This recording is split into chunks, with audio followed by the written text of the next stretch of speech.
او الحمدلله مدارس په حواله باندې کوم ډرافټ چې په هغه وخت کې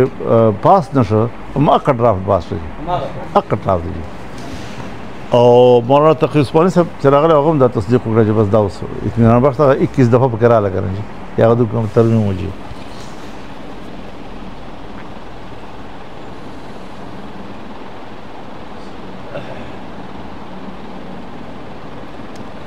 نو هغه هم پاس شوله سود په باره کې دا ولیکل شول چې 1 جنوري یا 2 جنوري د پکې 2028 دا 15 کال موږ ولې ورکړل یا 4 کال دا د کوर्ट فیصله ده کوर्ट شریعت کوर्ट چې کوم فیصله د سود خلاف ورکړی ده په هغه کې تمامو ادارو ته ویلي دي چې تر 2027 اخره پورې با تاسو د خپل ادارې کې دننه تمام مالیاتي نظام سودی علایشونه پاکوي چونکه کوर्ट یو فیصله ورکړی دا مدعا ورته ورکړی دا اوس کومه هغه مدار لاندوله بیا به د شورو چغا کولای شي نو به وجوه تدریجي نظام دا جمهوریت وی تدریجي اصلاحات نه دا انقلاب نه نو چې یو فیصله په عدالت کې راغله اوس چې کومو کمرشل بانکونو نن دغه داخل کړي دي اپیلونه او هغه د وجه نه شای ولاړ ده چې څنګه اوس 15 کال پوره کیږي نو موږ به فورن کوर्ट ته ځو او ورته وایو چې دا ټول اپیل خارج ځکه چې موده پوره شوله اوس آئین دا تقاضا ده نو چې آئین تقاضا وي او د حکومت له طرف نه اټارنی جنرال پیش شي یا د حکومت له طرف نه وزیر قانون پیش شي هغه د خپل آئین خلاف بیان ورکوي هغه په بل څه کنه ولې خبره وایي به چې دا موده پوره شوې ده یقینا او آئین دا تقاضا ده نو دغه هدا پورې خبره راوسته چې هغه حکومتونه تم یو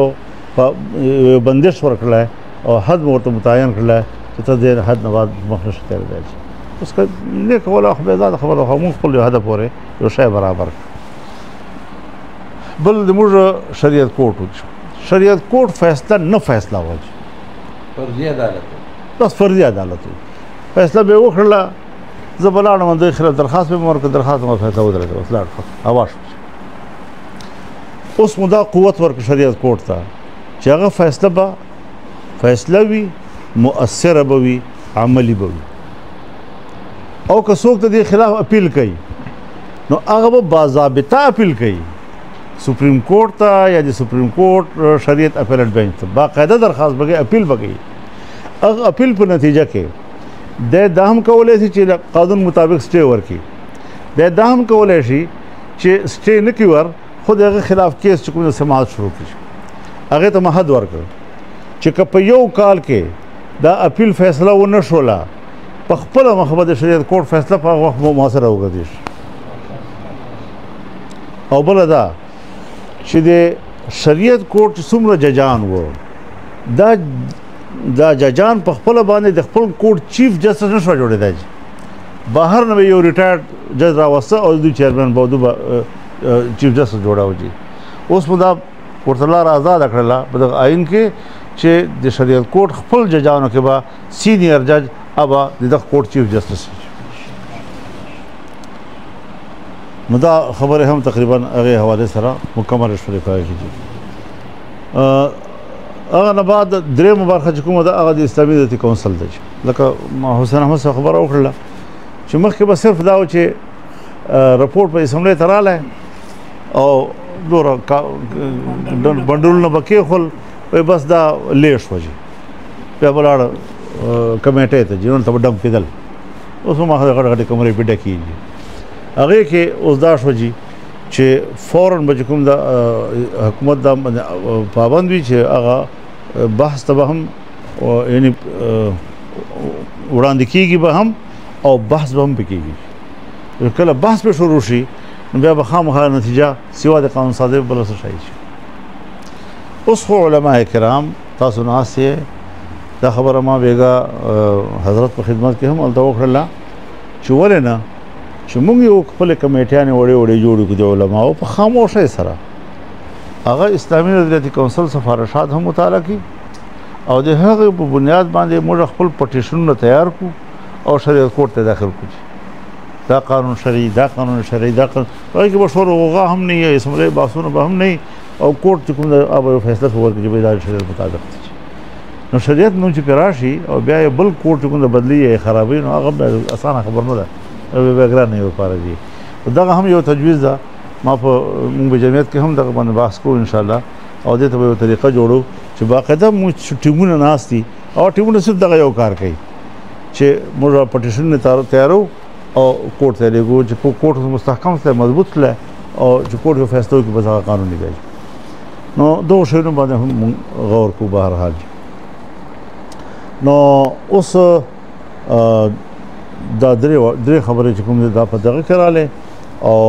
یو قانون و ایکټ و مدارس وال هغه ایکټ په صورت باندې پاس شو او سینټ نام پاس شو بیا قومي اسمبلی کې لږ لیټ شو ولې چې هغه پرنټ نه راغلی کوم قانون چې جوړ شي بیا قومي اسمبلی ته راځي نو په قومي اسمبلی کې چې راغی نو وزیر اعظم له تقریر نه بعد وزیر قانون پاسېده او وایي چې یو ټکی لا پاته ده او وایي زما تقریر نه بعد څه شی پاته شو ویله شته جي بیا دغه بل پیش کړي په دې بل کې یو ټکی چې هلته مونږ په سینټ کې په دوی منلی او دوی قلمي نوټ کړی او پاس شه چې دلته کاپي راغله نو د کاپي کې بیا نه و هغه ټکی نو موږ ورته وایو چې بھائی دا ټکی خو تا را سره منلی و په قلم دې لیکلي و اوس خو پکار دلته پرنټ کې راغلی وای که نه چې دا کلیریکل غلطي ده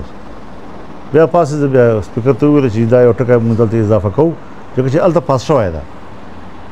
او یو کلیریکل غلطۍ له وجې نه چې کوم پاته شه نو ته موږ ته اجازت راکړه چې موږ دا پکې ایډ کړو چې یا هاوس نه اجازت واخیسته هغوی اجازت ورکړي هغه هم پکې مکمل شوی تقریبا خبره پوره شوه نو دغه تقریبا روداد و نور خو چې خبره داسې ده چې هر سړی چې تنقید کوي نو دی آیډیل شی غواړي چې خپل معیار خپل سوچ معیار مطابق خلافت راځه غواړي یکدم هلکه تا ټول آئین آیډیل نه ده دا کوم آئین چې موږ وایو چې متفقه آئین دا آیډیل نه ده نو ظاهره خبره ده چې دغه جدوجهد کې خو هر یو شی مکمل خو نه وي نو سر خو پیدا کړی چې سر پیدا شي لاره پیدا شي بیا به سره راکا ګور سره جي نو هو مخکې به دا و چې نوې مسله به راله اسمبلی ته یو ممبر به پاسېده چې دې مسلې کې شریعت رهنمایي ضروري ده تاسو اسلامي کونسل ته دا ولېږئ نو د هاوس 40% ممبرانو به منظوري ورکړو نو البته اوس هغه منظوري 25% ته راغله نو اسانه شو جي 40 په ځای باندې 25% رقم کم شو جي نو 25% کسان به وایي چې بس دا ټیک ده 25 برابر کو ان شاء الله نو دغه اسانتیا پیدا کړل جي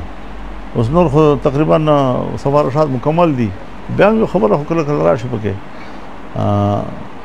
دغه خلاصه وټول کلام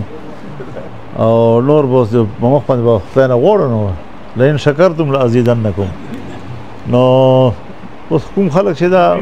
شکایت کوي یا تنقید کوي او لږ خلافت راشد ته ځان ورسېږي برداشت چې دا خو عمر سه زمانې غوندې شی نه ده او دا خو پرون چې مونږ کله یو تقریب غوندې وکړو مختصر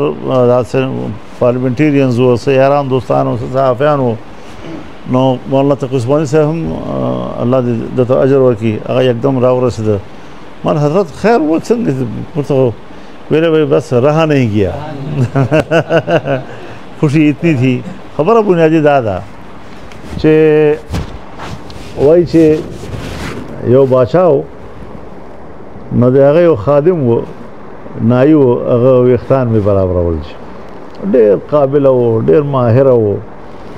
بادشاه ته ډېر خوشحاله و او بیا یې وله ډېر لوی اعزاز ورکړه څه تمغه امتیاز وله ورکړه نو هغه نایي چې کوم د هغه داسې خاص توجه ورنه کړله بس معمول مطابق خلکو ورته وایي چې دومره لوی بادشاه یې هغه اعزاز درکړه ته داسې معمول مطابق ګرځي داسې به نه وایي چې ما سره دومره ښېګړه شوې ده مړه پرېږدی بادشاه په څه پوهېږي چې اجامه څه ته وایي اجام چې زما تعریف وکړي بیا زه صحیح نو خبره دا ده چې علماء کرام بیا تقي عثماني صاحب شخصیت چې هغه وکالت هم باغ هم پوره ده دیني علم باندې هم پوره ده موږ دپاره خو نن سبا وخت کې یو مرجع حیثیت لري نو